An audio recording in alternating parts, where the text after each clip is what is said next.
김부겸 총리님 고생 많으십니다. 예, 예. 그리고 자리하고 계신 우리 국무위원들 고생 많으시다는 말씀을 드립니다. 1700년대 중후반을 살았던 아담 스미스는 국가 또 정부의 역할을 해가 지고 어둠이 찾아오면 도둑놈 잡는 것에 국가의 역할을 한정했습니다. 아담 스미스 이후로 지난 근 300년 동안 때로는 큰 정부가 득세하기도 하고 때로는 작은 정부가 득세해 왔습니다. 그 논쟁은 코로나 이 역병이 오기 전까지도 있었는데 논쟁이 끝이 나지 않았죠. 그러나 적어도 2년 전 코로나 이 역병이 창궐을 하면서 우리나라뿐만이 아니라 전 세계적으로 이제는 큰 정부, 작은 정부 논쟁이 의미가 없어졌습니다. 큰 정부가 온 것이죠. 예를 들면 정부가 설 명절, 추석 명절에 고향 가라 말아라를 개입합니다. 정부가 친구들 만나는데 몇 명 이상 만나지 말아라고 개입을 합니다. 정부가 일반 국민들이 경제활동을 하고 생계활동을 하는데 저녁 9시 되면 문을 닫아라 말아라 이렇게 개입을 합니다.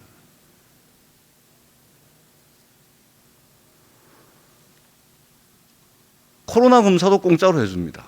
약도 공짜로 합니다. 굉장히 부족하긴 하지만 소상공인들에 대한 지원이라든지 이런 현금 지원도 막 합니다. 이제는 누가 보더라도 엄청나게 큰 정부가 왔습니다. 지난 300년 동안 우리가 단 한 번도 경험해보지 못한 큰 정부는 이미 우리들 삶 깊숙하게 들어와 있습니다. 얼마나 많은 국민들의 생활과 경제활동과 생계활동과 국민들의 일상을 제약을 하고 있습니까? 엄청나게 큰 정부가 와 있는 것이죠. 정부는 이미 엄청나게 큰 행정 권력을 사용하고 있습니다. 엄청나게 큰 행정 권력을 행사하고 있는 것이죠. 그러면은 거기에 맞는 정부의 재정 정책은 당연한 거 아니겠습니까? 행정 권력은 엄청나게 쓰면서 정부의 재정에 대해서는 진짜 이건 작은 정부에 맞는 그런 작은 정부적 스탠스를 가지고서 정부의 예산과 재정을 대하고 있다고 저는 생각을 합니다. 아니 가게 문 몇 시까지 닫아라, 사람 몇 명 이상 가지 말아라, 어디 고향 설명절 추석명절 가라 말아라 이렇게까지 개입을 하면서 왜 정부의 재정과 예산에 대해서는 이전의 그 패러다임에 머물러 있는지 저는 정말 납득하기 어렵습니다. 모두의 이 말씀을 좀 드리고요. 그래서 저는 큰 정부가 지금 행사하고 있는 그 행정 권력의 담은 10분의 1만큼이라도 정부의 더 적극적인 예산, 재정 정책 꼭 필요하다. 이 말씀을 제가 정부에 꼭 촉구하고 싶습니다. 저도 이 말씀을 좀 드리고요. 권칠성 중기부 장관님. 네. 예. 장관님, 코로나 역병이 벌써 2년이 지나가고 있습니다. 이 소상공인 분들이요. 오늘 힘들지만 오늘을 살 수 있는 것은 그래도 조금 견디면 정부와 저 힘을 합쳐가지고 조금 더 견디고 조금 더 힘을 내면 좀 좋아질 수 있을 것이다 라는 이 희망이 오늘의 이 고통을 감내하고 있는 것입니다. 고난과 역경을 극복할 수 있는 것은 희망입니다. 희망.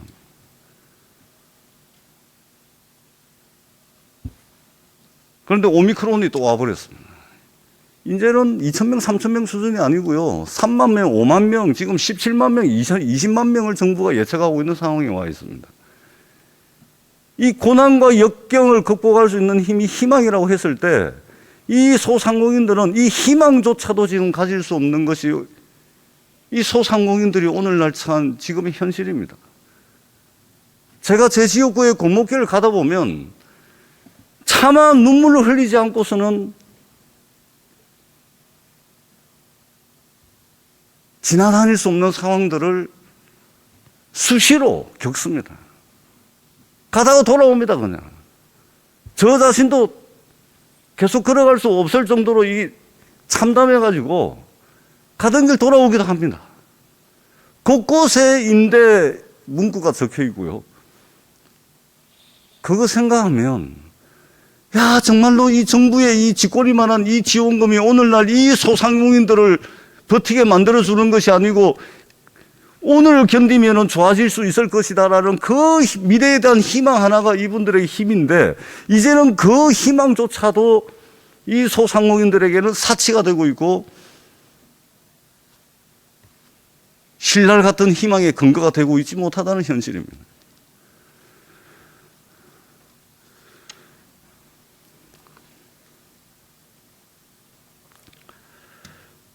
권칠성 장관님, 우리나라 개인 화물 운송 사업자 있잖아요. 네. 이 22만 명입니다.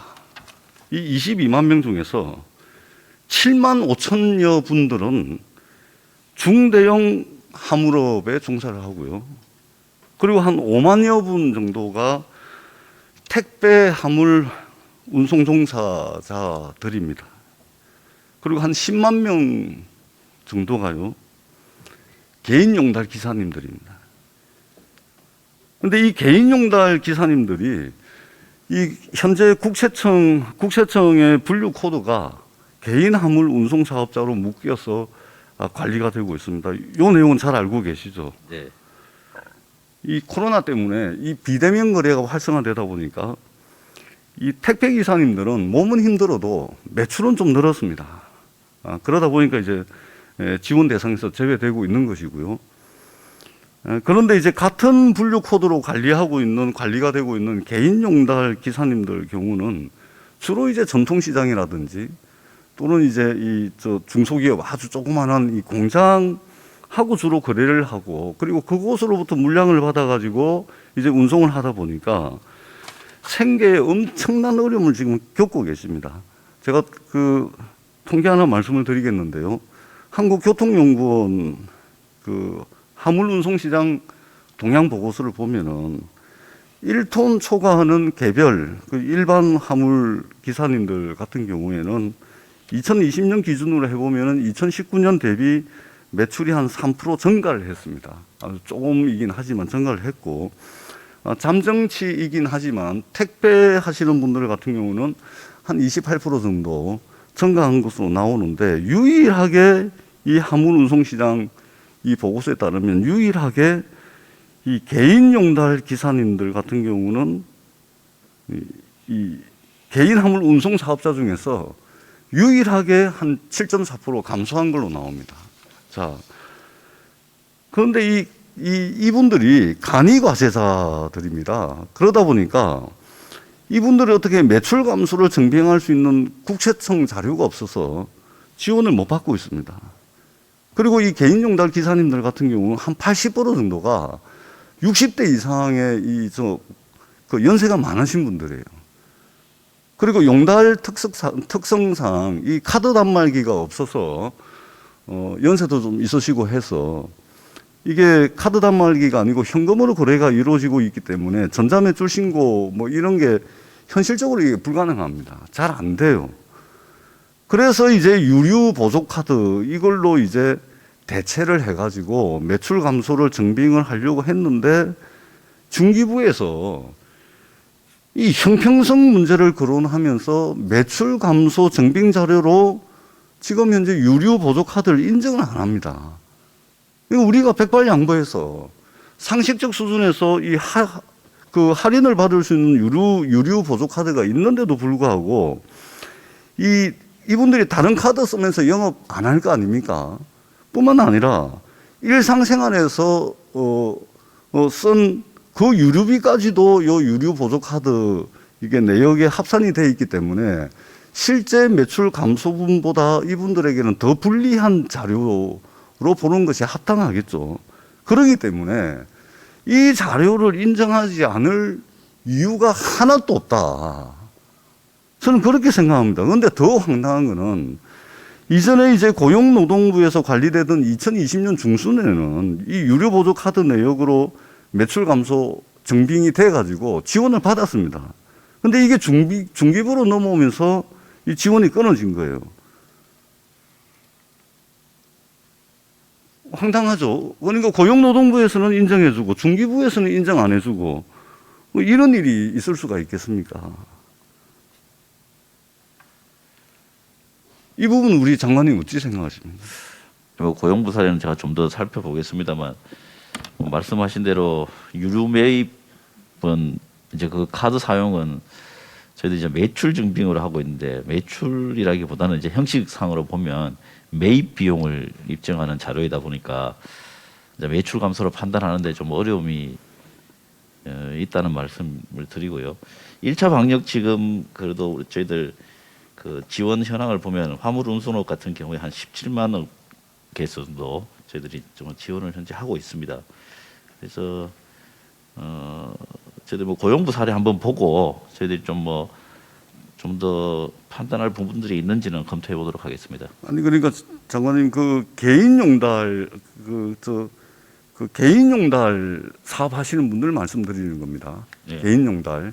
그러니까 전체 22만 명 중에서 7만 5천 명이 중대형 화물업이고 나머지 그 5만 명이 택배 화물 운송자고 개인 용달 그 운송 사업자가 한 10만 명 됩니다.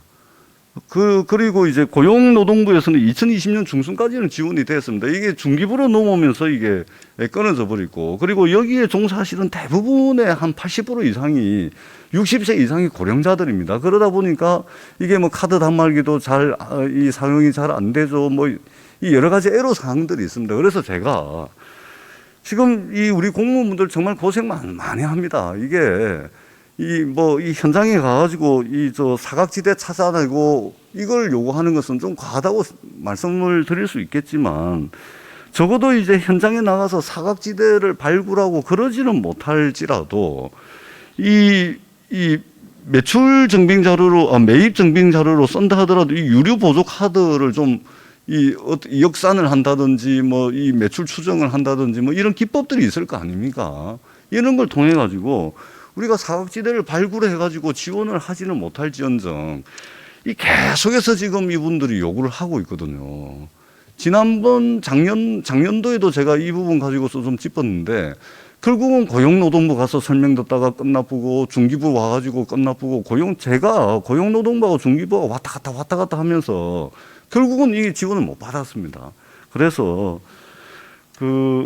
권칠성 장관님 이번에는 이분들 반드시 좀 지원이 돼야 됩니다. 그리고 이분들 수입이 많이 줄었고요. 이분들 되게 지금 힘들어하고 있습니다. 그렇기 때문에 한번 꼭 좀 챙겨봐 주십사는 말씀을 드리겠습니다. 우리 장관님 그렇게 좀 해주시겠습니까?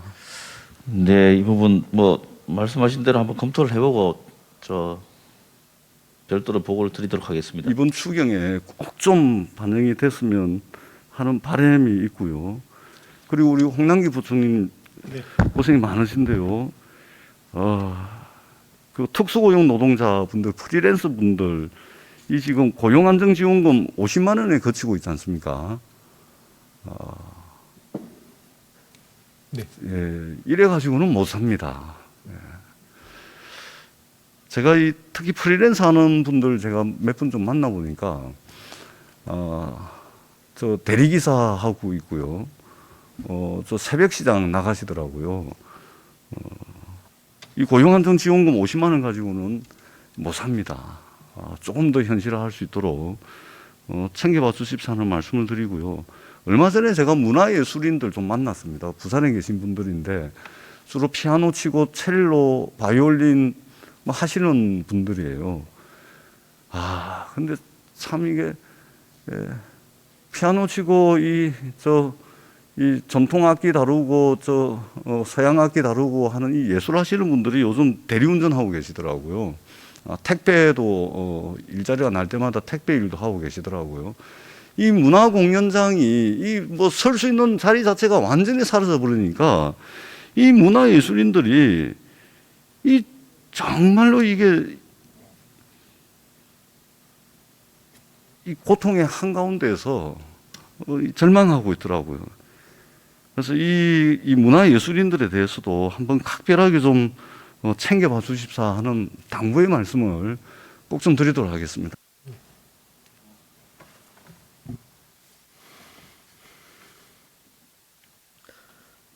전재수 의원님 수고하셨습니다. 우리 저 총리님이나 부총리님 다 공감하시는 것 같은데 우리 소위에서도 잘 검토해 보도록 하겠습니다. 다음은 경기 성남 분당 갑 출신 국민의힘의 존경하는 김은혜 의원님 질의하시겠습니다. 김은혜 의원님 질의 마치신 후에 잠시 정의하도록 하겠습니다.